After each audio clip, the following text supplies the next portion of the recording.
Slowly orbiting at the edge of deep space, 1,000 kilometers beyond 21st century Earth, is the Arthur C. Clarke Astronomical Observatory, Starlab. Here, Starlab Research Director Maura Cassidy and scientists and technicians of the International Space Authority watch over the countless star systems that fill the universe. This week, England's most famous consulting detective, Sonar T. Foom, and his associate, Dr. MacGuffin Drone, return to Starlab and become involved in the adventure of the Parallax deception on alien worlds.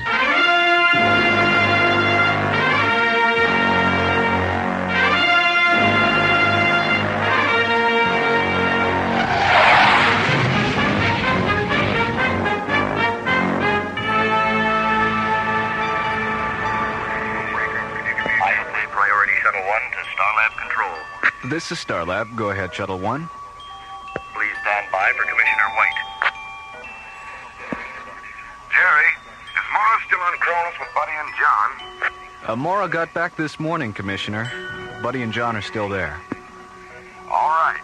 Well, tell Maura I'm on my way in from Timian 3 with an old friend of hers, Professor Madeline Stoner. Will do. Thanks, Jerry. Here's Captain Lester again. Okay, Starlab. I'm ready to receive docking orbit insertion coordinates. We are 800 kilometers out on approach meridian 690, and our ETA is 7 minutes, 10 seconds.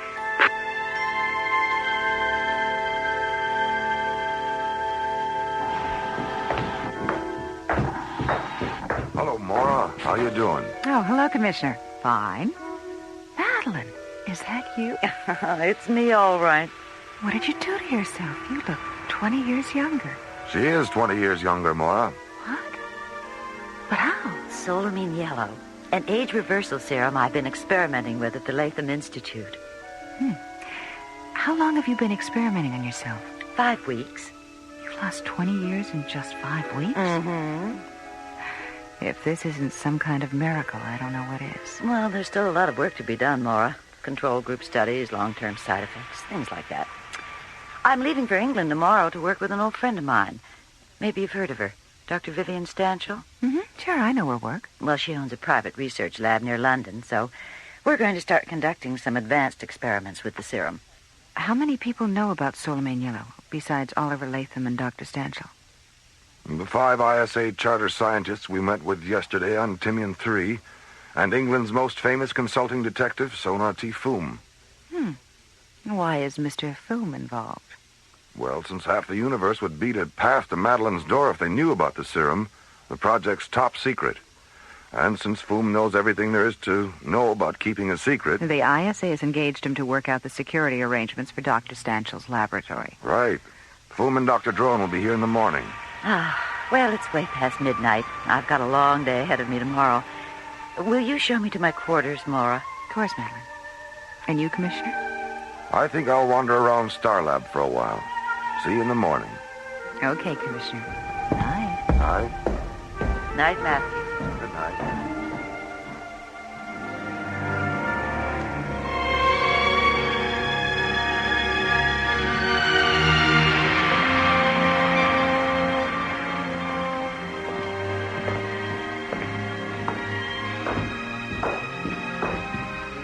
Well, I'll see if Madeline's ready, Commissioner. See you in a few minutes.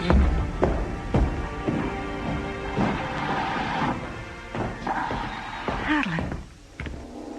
Oh, my God, Madeline. Maura. I'm old. So old. Madeline.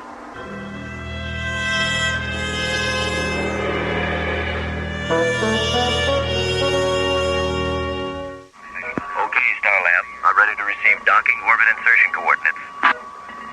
We are 800 kilometers out. Following a top-secret science conference on Timian 3, ISA Commissioner White and Professor Madeline Stoner arrive at Starlab for a meeting with Maura Cassidy. Madeline, what did you do to yourself? You look 20 years younger. She is 20 years younger, Maura. What? But how? Solamine yellow, An age reversal serum I've been experimenting with at the Latham Institute. But when Maura enters Madeline's quarters the next morning, she finds her friend lying on the floor, her newfound youth gone, her eyes glazed with age, transformed overnight into a withered old woman. Meanwhile, at a small spaceport near London, England's most famous consulting detective, Sonar T. Foom, and its associate, Dr. MacGuffin Drone, board Foom's multi-atmosphere cruiser, the Bellerophon, and blast off for Starlab.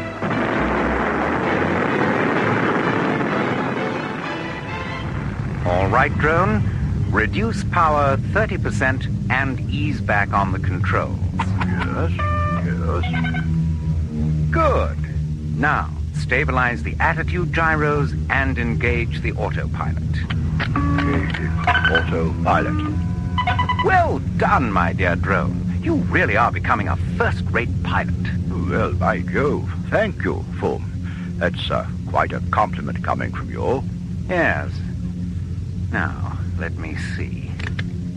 Right.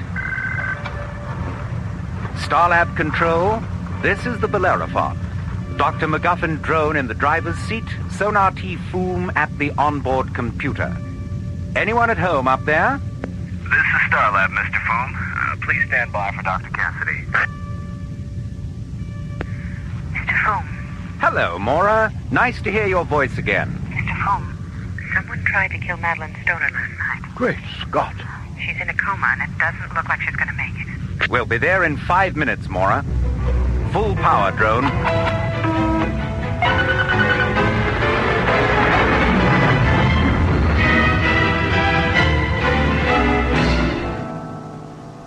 We thought at first she'd had some kind of reaction to the serum.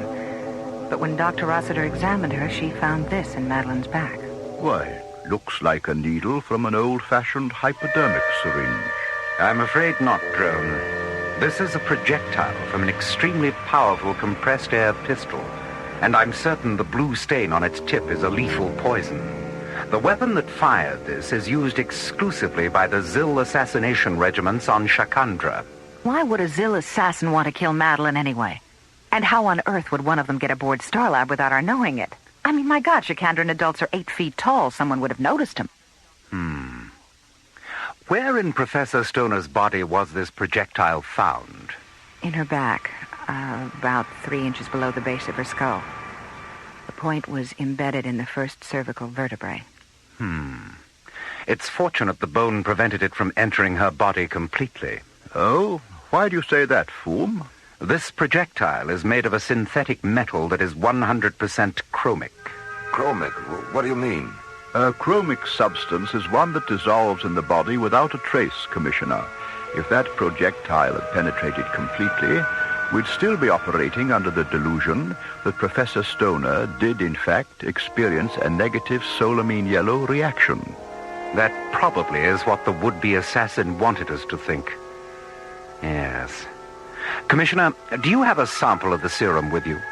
There's a small vial in Madeline's bag. Good. I'll need some laboratory facilities, Maura. Starlab is at your disposal, Mr. Foom. All right, then let's get on with it. We have a lot of work to do.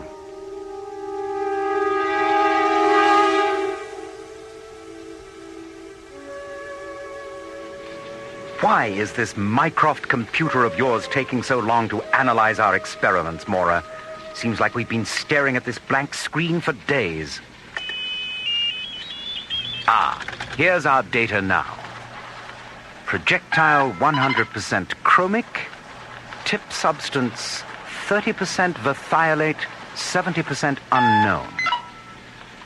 Properties of the unknown element. Interacts exclusively with solamine yellow, converting it to an age acceleration agent by a factor of 18.6. Well, that's it, isn't it? Whoever tried to kill Madeline had to know about solamine yellow and what it took to reverse the process. That considerably narrows our list of possible suspects, doesn't it, Foom? Yes. Oliver Latham, Dr. Vivian Stanshaw, and the 5 ISA scientists on Timian 3. If you think it'll do any good, I'll go back to Timian 3 and investigate the possibility of a security leak. Excellent. Now, what about Dr. Stanshall? No. Madeline said they were so close they could practically read each other's minds. They were like sisters. All right, that's good enough for me. Does Oliver Latham know what's happened? Yes, I radioed the Institute just before you docked. Radio him again, Mora, and tell him we're on our way down to have a chat. Okay. Oh, one more thing, Mora. Have Jerry pull the visual scanner tapes of every docking procedure that's occurred here within the past 48 hours. This fiend had to arrive by ship and leave the same way. Perhaps the tapes will disclose something.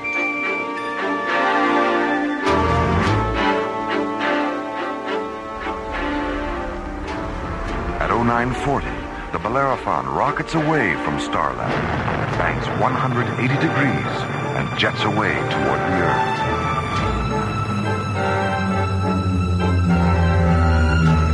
30 minutes later, Foom's powerful ship enters Earth's atmosphere and approaches the Latham Institute, a complex of pearlescent blue domes situated on the Gold Coast of New California. Meanwhile, behind the locked doors of the Institute's executive suite, Oliver Latham sits behind his desk, staring up at the white skeleton-like face of the 8-foot-tall, black-cloaked alien who stands before him. It's the judgment of the Shikandran War Council that you overextended yourself, Latham. I don't care what your War Council thinks, Brack. I'm doing The Council's ultimatum is this. If you cannot deliver the Etrusine you promised, they will terminate the flow of wealth you so desperately need to maintain this complex of yours. You have 10 days. 10 days? What? There's no way in the world that I can produce 200,000 liters of Etrusine in 10 days. And why not? You produced 200,000 liters of solamine yellow in only 6 days. Well, producing solamine yellow in quantity was easy. It was already developed. Etrusine is still in the experimental stage. Latham, if Etrusine is so experimental, why did it interact so perfectly with the solamine yellow in Professor Stoner's system? Well, I didn't mean that. I meant that process of converting it from a solid to a liquid is experimental. Latham, do you remember how surprised you were when your old friend Jacob Himmler approached you concerning our war with Abraxas? I was more than surprised. I was astonished. I had no idea he was involved with your... Astonished, yes. Now, multiply that astonishment by a factor of 10, and you will know how much you astonish me. Astonish you? How? By the way you confuse an issue in the hope of gaining an advantage. You said Etrusine was experimental. Now you say the conversion process is experimental. Which of the two is it? The process. It's the process. The way your mind works is an embarrassment, Latham. Oh, I see. I see. And the fact that your planet intends to age Abraxas into extinction, I suppose that's logical. Their culture is passive, Latham. Mr. Latham, Dr. Cassidy, Mr. Foom, and Dr. Drone are here. Oh, all right. Give me a half a minute. This man Foom could be trouble, Brack. I'll be the judge of that. Let them in. I'll wait in the next room. All right, Miss Fuller. Send them in.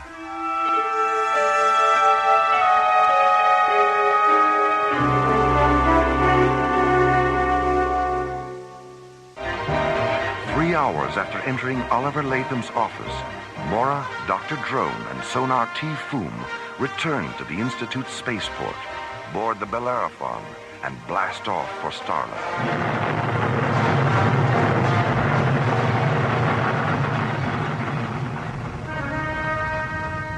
Foom, when you dropped your pipe in Latham's office and then bent down to retrieve it, I noticed you picked something out of the carpet. What was it? Evidence, my dear Drone.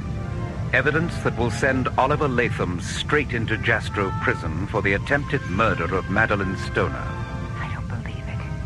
Come now, Foom. You're pulling my leg. I've never been more serious in my life.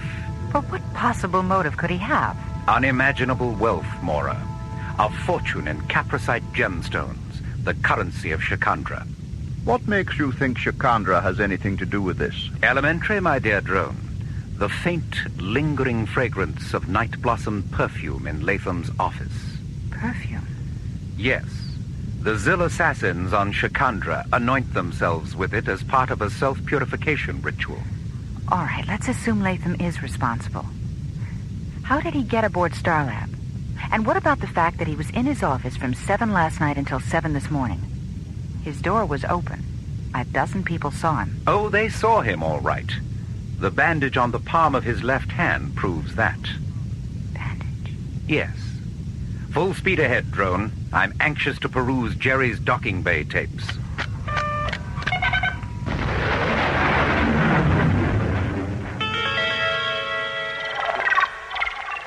There it is, Mr. Foom.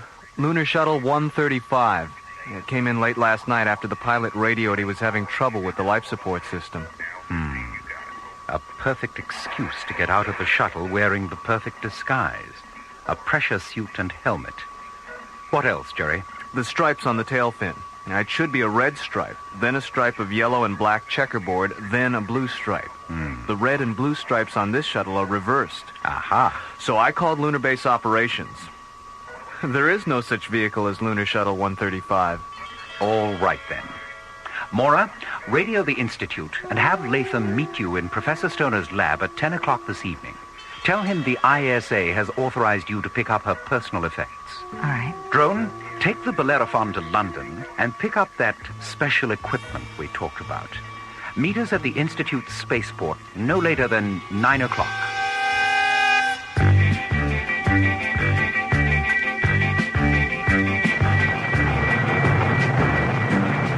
As Dr. Drone banks away from Starlab aboard the Bellerophon, Mora and Foom rocket out of Launch Bay 9 aboard the ISA Interceptor Atlantis and jet toward the Gold Coast of New California. I still can't believe Oliver Latham did it. You know my methods, Mora. I never make an accusation I can't prove. And before this night is out, my own evidence will be vindicated by an admission of guilt from Latham himself. Isn't that your scanner alarm, Mora? Yes, we have an unidentified spacecraft at 205. That blue button, Mr. Foom. Let's get a visual. Well, a Shikandran sky raider. The plot thickens, eh, Mora? It certainly does. Activate the laser turrets, Mr. Foom. Those red switches. Tally-ho, Mora. Close, but no cigar. Oops, here he comes again. Not a very good shot, is he? What time is it? 8:30. Oh, gee, it's getting late, isn't it? Well, I better get this over with. Nice shooting, Mora. That's one you owe me, Mr. Foom. One what? One cigar.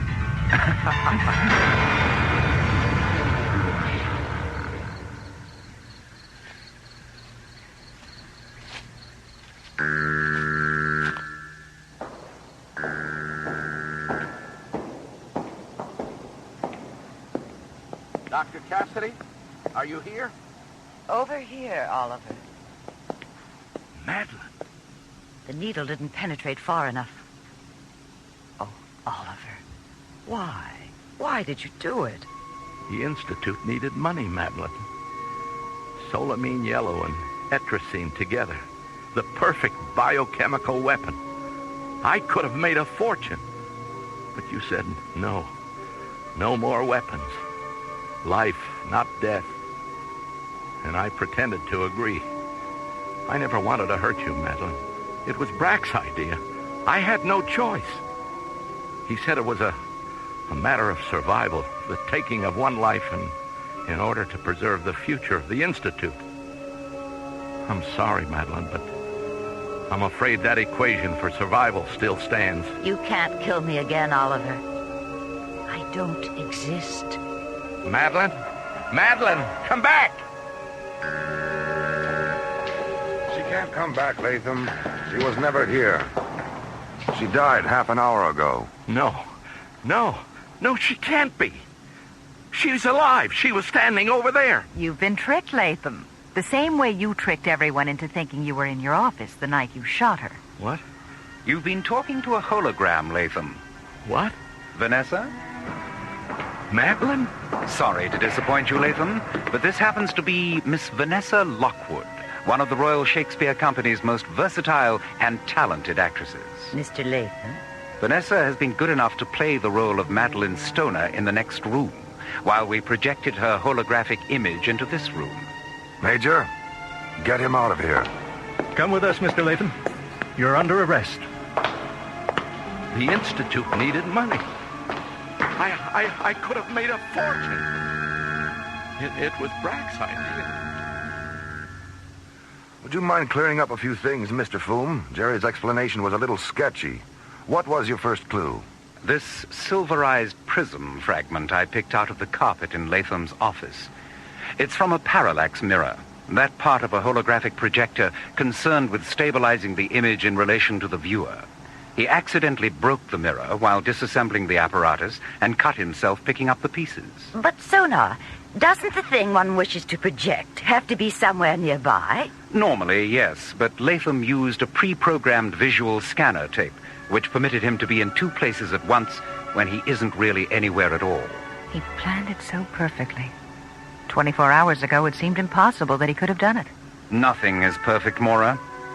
And the next time you're confronted with the impossible, remember what the immortal Sherlock Holmes used to say.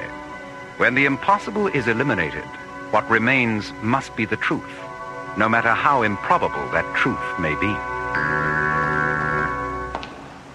Which of you is Mr. Foom? I am. I'm Abernathy, Institute Communications. This message just came for you from London by way of Starlab. May I have the envelope, please? Certainly. Thank you so much. Egad, drone. The historical television archives of the BBC have been ransacked, and every single episode of Monty Python's Flying Circus has been purloined. Why, this is monstrous. Yes, we must recover those episodes, drone. Come along. The game is afoot, and a new adventure is at hand.